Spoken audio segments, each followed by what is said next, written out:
Tentunya kita semua sudah tidak asing lagi kan dengan yang namanya komputer. Tapi, apa itu sebenarnya komputer?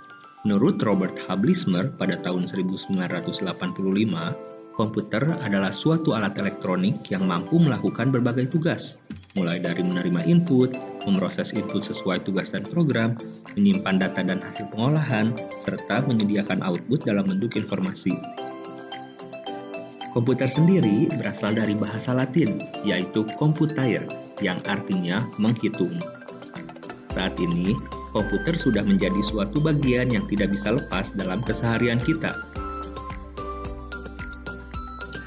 Tentunya, komputer yang kita tahu pada zaman sekarang sudah ada berbagai macam bentuk dan ukurannya. Namun, jauh sebelum bisa disimpan di atas meja atau bisa kita bawa kemana-mana, komputer ini memiliki sejarah yang cukup panjang loh. Penasaran kan? Mari kita coba flashback ke 200 tahun yang lalu.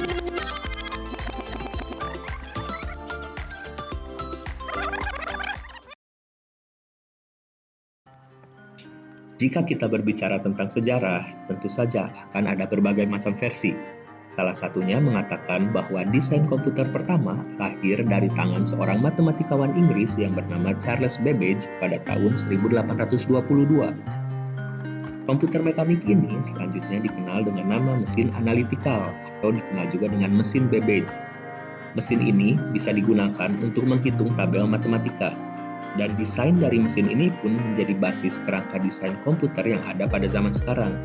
Dan Charles Babbage pun dikenal juga sebagai Bapak Komputer.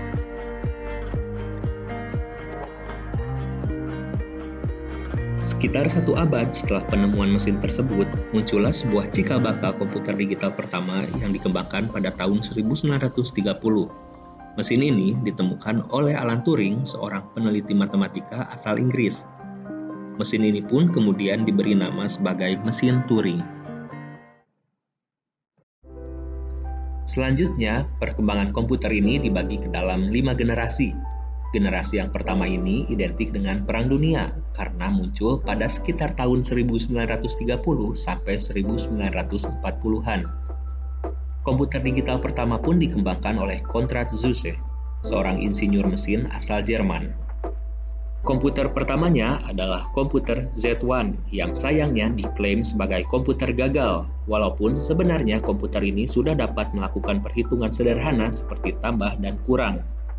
Akhirnya, pada tahun 1941, Zuse kembali menciptakan komputer Z3 yang digunakan untuk mendesain pesawat terbang dan juga peluru kendali. Inggris pun tentunya tidak ingin kalah. Seorang insinyur Inggris yang bekerja untuk kantor pos umum Inggris bernama Tommy Flowers merancang dan menemukan komputer yang diberi nama Colossus pada tahun 1943. Komputer Colossus ini pun digadang-gadang sebagai komputer elektronik pertama yang dapat diprogram di dunia. Tujuan dari komputer Colossus ini adalah untuk membantu tentara Inggris memecahkan kode rahasia dari tentara Nazi Jerman. Di belahan dunia lainnya, Amerika Serikat tidak ingin kalah dari negara-negara Eropa. Pada tahun 1944, Howard Aiken, seorang insinyur Harvard, bekerja sama dengan IBM, berhasil memproduksi kalkulator elektronik yang sangat besar untuk Angkatan Laut Amerika Serikat. Kalkulator elektronik ini pun diberi nama Mark I. Kecepatan berhitungnya adalah 3-5 detik dan bisa digunakan untuk perhitungan aritmatika dasar. Dan ya, ukuran kalkulator Mark I ini konon mencapai setengah ukuran lapangan bola loh. Perkembangan komputer lain pada masa itu adalah kemunculan Electronic Numerical Integrator and Computer alias ENIAC. Komputer ini adalah hasil kerjasama antara pemerintah Amerika Serikat dan Pennsylvania University. ENIAC ini adalah komputer dengan mesin yang sangat besar dan boros listrik. Komputer ini terdiri dari 18.000 tabung vakum, 70.000 resistor, dan 5 juta titik solder. ENIAC ini juga merupakan komputer serba bisa yang bekerja 1000 kali lebih cepat dari Mark I. Karakteristik dari komputer generasi pertama ini adalah ukurannya yang sangat besar, karena mereka menggunakan tabung vakum dan juga silinder magnetik untuk penyimpanan data. Setiap komputer pun memiliki program kode biner yang berbeda-beda, dan ini disebut dengan bahasa mesin. Hal ini yang membuat program dan kecepatan komputer pada generasi pertama sangat terbatas. Selanjutnya adalah komputer generasi kedua. Komputer pada generasi ini berukuran lebih kecil karena adanya penemuan transistor pada tahun 1948.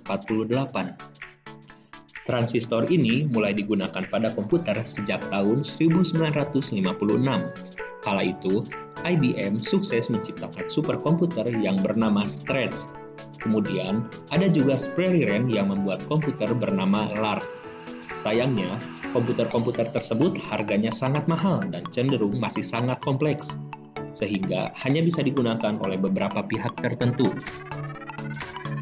Pada tahun 1960-an, barulah komputer generasi kedua ini mulai sukses digunakan di beberapa bidang, sebut saja bisnis, pemerintahan, dan juga pendidikan. Pada era ini pun mulai muncul bahasa pemrograman baru yang diberi nama COBOL. Bahasa ini dibuat oleh seorang ilmuwan wanita yang bernama Grace Hopper. Jika pada awalnya komputer hanya bisa diberikan instruksi berupa kumpulan baris dan angka, COBOL ini membantu pengguna komputer untuk menyampaikan perintah dalam bahasa Inggris. Adapun bahasa pemrograman sejenis yang ditemukan oleh ilmuwan IBM, yaitu Fortran. Sejak saat itu pula lah berbagai macam karir baru mulai muncul, sebut saja programmer dan juga ahli sistem komputer. Industri software atau perangkat lunak pun mulai berkembang luas pada generasi ini. Salah satu contoh penting pada komputer generasi kedua ini adalah komputer IBM 1401 yang banyak digunakan di kalangan industri. Selanjutnya adalah generasi ketiga. Jika pada generasi kedua ditandai dengan adanya penggunaan transistor, generasi ketiga ini adalah era lahirnya IC atau Integrated Circuit. IC ini biasa dikenal juga dengan sebutan chip. Benda ini ditemukan dan dikembangkan oleh Jack Kilby, seorang insinyur asal Texas. Penggunaan chip ini pun menjadikan ukuran komputer menjadi jauh lebih kecil. Kemampuan komputer generasi ketiga lainnya adalah penggunaan sistem operasi atau operating system yang memungkinkan mesin untuk melakukan berbagai program berbeda secara serentak. Komputer generasi ketiga ini pun menjadi komputer pertama yang membuat operator dapat berinteraksi menggunakan keyboard dan monitor dengan tampilan sistem operasi. Komputer yang populer pada generasi ketiga ini adalah IBM 360. Selain bahasa pemrograman COBOL dan Fortran, pada era ini pun mulai lahir bahasa pemrograman baru, yaitu C dan juga Pascal.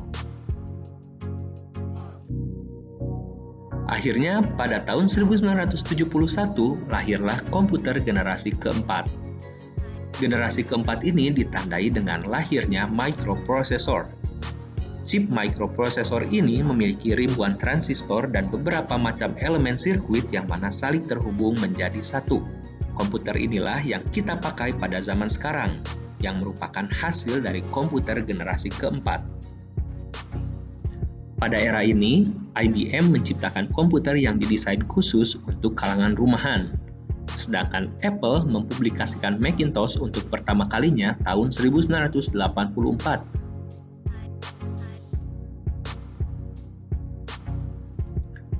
Ada banyak sekali kemajuan pesat yang terjadi pada generasi ini, seperti diciptakannya mouse, GUI atau Graphical User Interface, hingga komputer portable yang kita sebut dengan laptop.